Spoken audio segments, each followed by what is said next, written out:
Put down the rock and take a look at that clock, 'cause right now it's time for Qweba talk.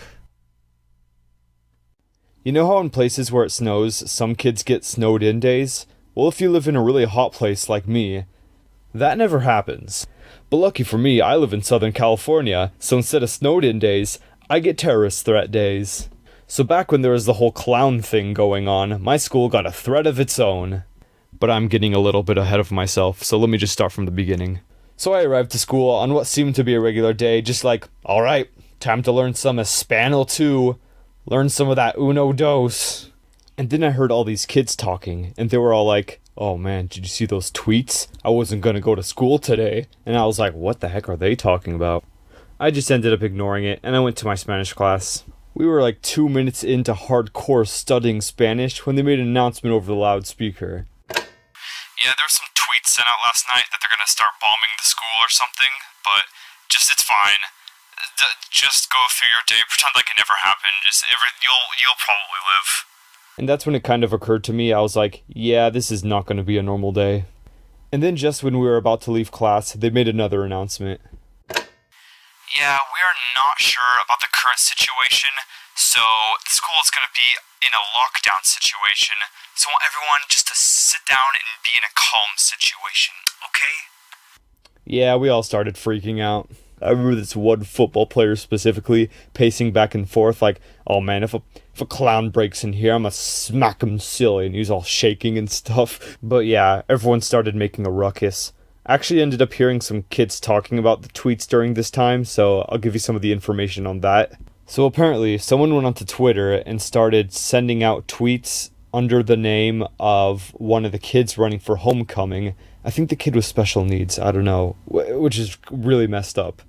And he started sending out tweets like, oh man, and he sent out a tweet saying, oh man, we got the clown masks and the bombs ready.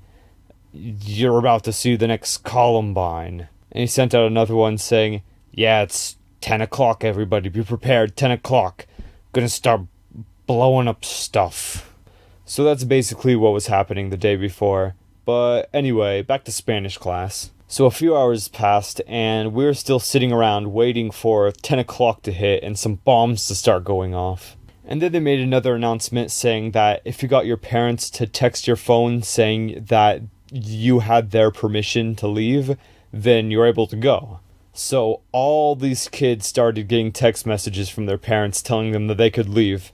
And they were all gathered around the front office like 15 minutes before the bombs were about to go off, supposedly.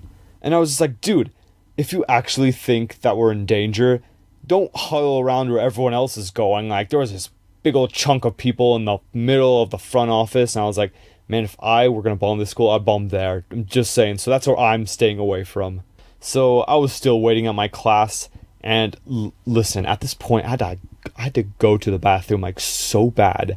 I was sitting there, like, playing cards, I have cards in my backpack, and I was just like, freaking, I just bombed the school already, I gotta go, like, right now.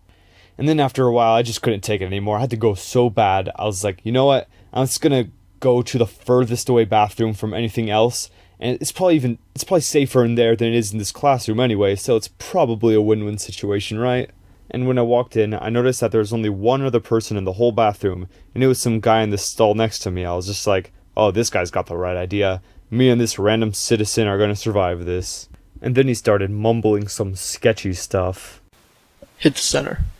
Only one shot. No survivors. Yeah. My brain started just to freak out a little bit. Yeah, I didn't want this guy to see me at all. I thought he was gonna peek through the crack and be all like, you weren't supposed to hear that, mates.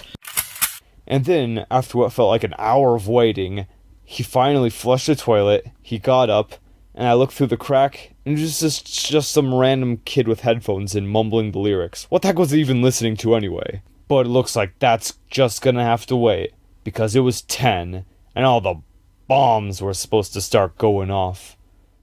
Yeah, they never did. But you know what? The rest of the day was pretty good. The teacher played a movie, we just kind of hung out while nothing happened, because there was no time left in the day to do any school stuff, so, you know, I gotta commend that kid for doing that, because he kind of gave us a day off. I had a test that day too, Saved my butt, am I right? So the moral of this video is, if you ever want to get a day off from school, just send out some sketchy tweets saying that you're gonna bomb it. Yeah. I mean, you might go to jail for it, but that's fine. You'll get a day off from school, so that, and if you're in jail, you never even have to go to school again. So it's like a win-win situation. Just do it. Do it already. I'm just kidding. I'm not supporting this dog.